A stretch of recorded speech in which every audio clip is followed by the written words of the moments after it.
Assalamualaikum warahmatullahi wabarakatuh. Perkenalkan, nama saya Tristiasari dari PBS 6B IAIN Surakarta. Di sini saya akan mereview jurnal yang berjudul The Implementation of Islamic Corporate Governance on Sharia Banking in Indonesia.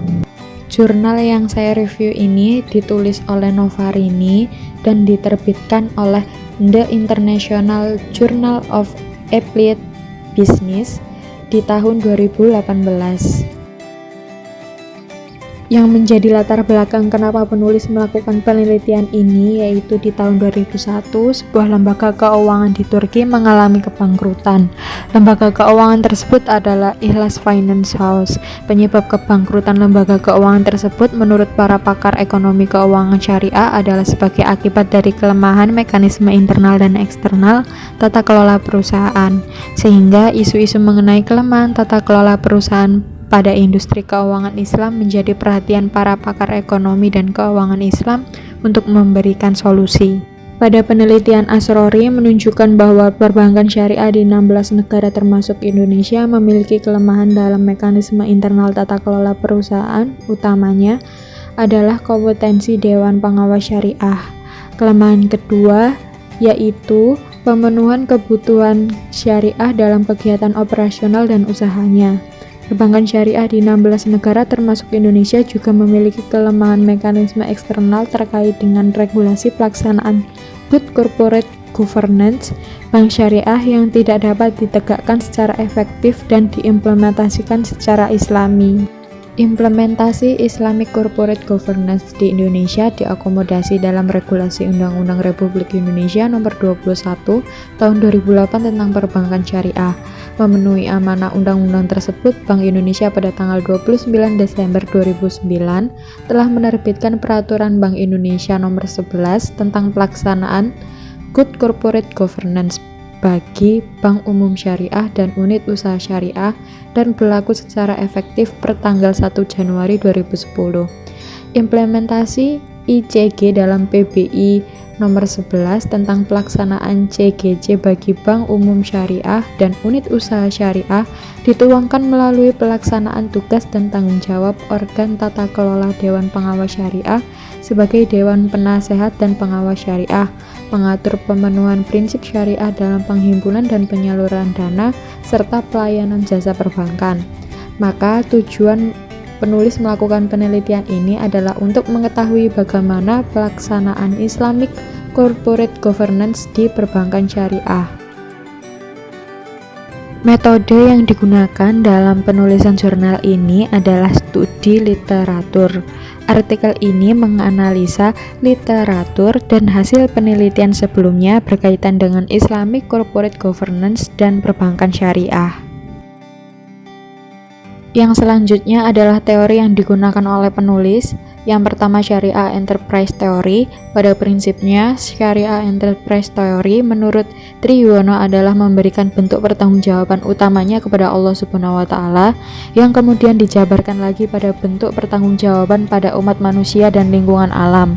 Dengan menempatkan Allah sebagai stakeholder tertinggi, maka tali penghubung agar perlakuan-perlakuan syariah tetap bertujuan pada membangkitkan kesadaran ketuhanan para penggunanya tetap terjamin. Stakeholder kedua dari Syariah Enterprise Theory adalah manusia. Di sini dibedakan menjadi dua kelompok, yaitu direct stakeholder dan indirect stakeholder. Menurut Syariah Enterprise Theory, manusia adalah Khalifatul fil ard yang membawa misi menciptakan dan mendistribusikan kesejahteraan bagi seluruh umat manusia dan alam. Yang kedua adalah Islamic Corporate Governance.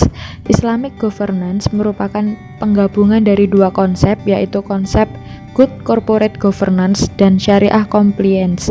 Tata kelola perusahaan Islami merupakan tata kelola perusahaan berdasarkan prinsip Islam. Kegiatan bisnis dan operasional yang dijalankan harus berdasar pada moral dan nilai-nilai syariah. Tujuan ICG sama seperti tata kelola perusahaan konvensional, tetapi dalam kode moral yang berbasis agama Islam. Hal tersebut dilakukan untuk dapat memberikan manfaat bagi pihak bank dan stakeholder. Bank wajib melaksanakan kegiatan usahanya dengan berpedoman pada prinsip GCG dalam rangka meningkatkan kinerja bank, melindungi kepentingan stakeholder, dan meningkatkan kepatuhan terhadap peraturan perundang-perundangan yang berlaku serta nilai-nilai etika yang berlaku umum pada industri perbankan.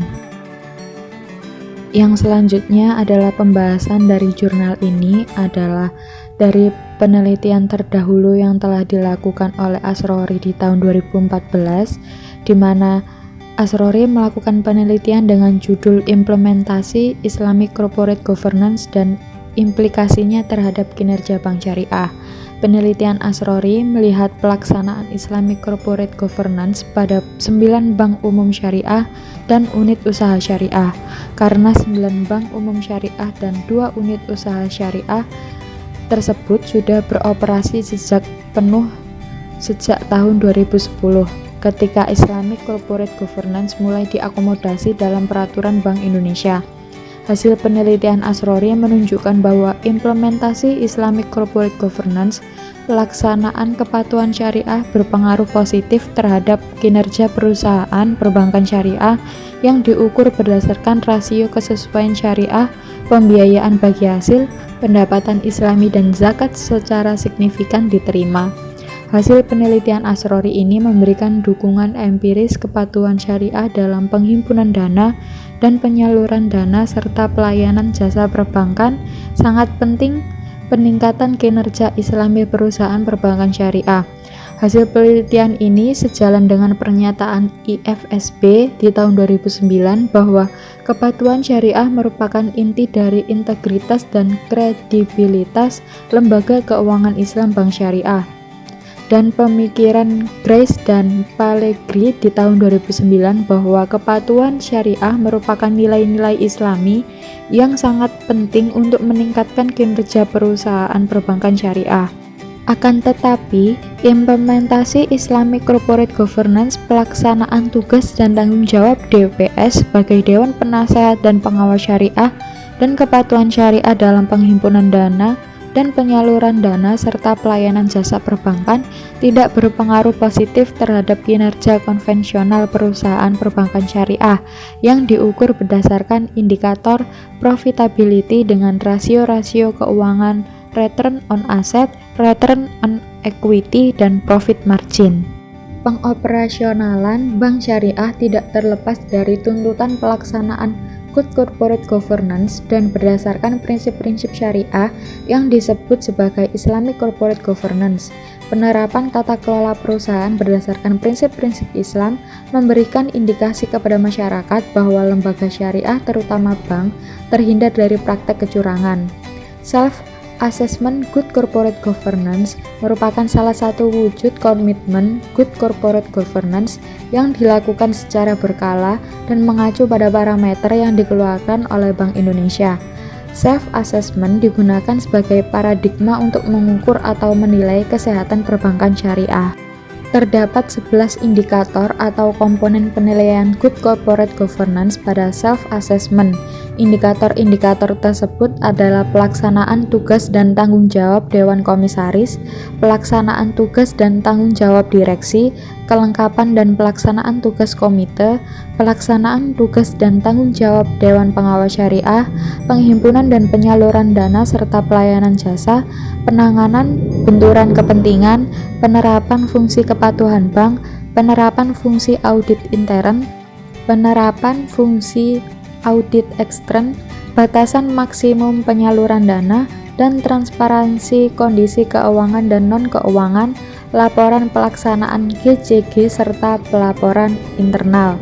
Berdasarkan indikator-indikator GCG tersebut, terdapat 2 indikator Islamic Corporate Governance yang digunakan dalam penelitian ini, yaitu pelaksanaan tugas dan tanggung jawab Dewan Pengawas Syariah dan pelaksanaan tugas dan tanggung jawab Dewan Direksi atau Direktur.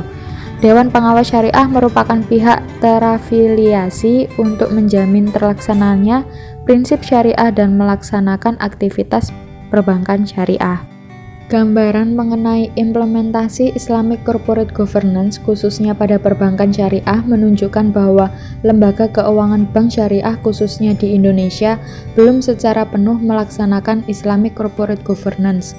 Implementasi Islamic Corporate Governance yang belum dilaksanakan secara penuh adalah berkaitan dengan kepatuhan syariah. Kepatuhan syariah pada produk keuangan bank syariah. Perbankan syariah di Indonesia masih belum penuh melaksanakan akad pembiayaan bagi hasil, di mana produk pembiayaan bagi hasil merupakan produk pembiayaan yang sesuai dengan syariat Islam. Sementara, implementasi Islamic Corporate Governance berkaitan dengan pembentukan Dewan Pengawas Syariah sudah dilaksanakan secara penuh oleh lembaga keuangan syariah, khususnya bank syariah. Walaupun Dewan Pengawas Syariah tersebut tidak memberi pengaruh yang signifikan dalam peningkatan pendapatan Islami bank syariah. Hal ini berdasarkan hasil penelitian Asrori. Kesimpulan dari penulisan jurnal ini adalah yang pertama, implementasi Islamic Corporate Governance pada perbankan syariah diakomodasi dalam Undang-Undang Perbankan Syariah dan Peraturan Bank Indonesia. Yang kedua, Islamic Corporate Governance yang dapat dilihat dari pembentukan Dewan Pengawas Syariah dan kepatuhan syariah pada perbankan syariah. Yang ketiga, perbankan syariah di Indonesia belum ada yang melaksanakan Islamic Corporate Governance secara penuh pada kepatuhan syariah untuk produk-produk keuangan syariah. Demikian review jurnal dari saya, kurang lebihnya mohon maaf. Wassalamualaikum warahmatullahi wabarakatuh.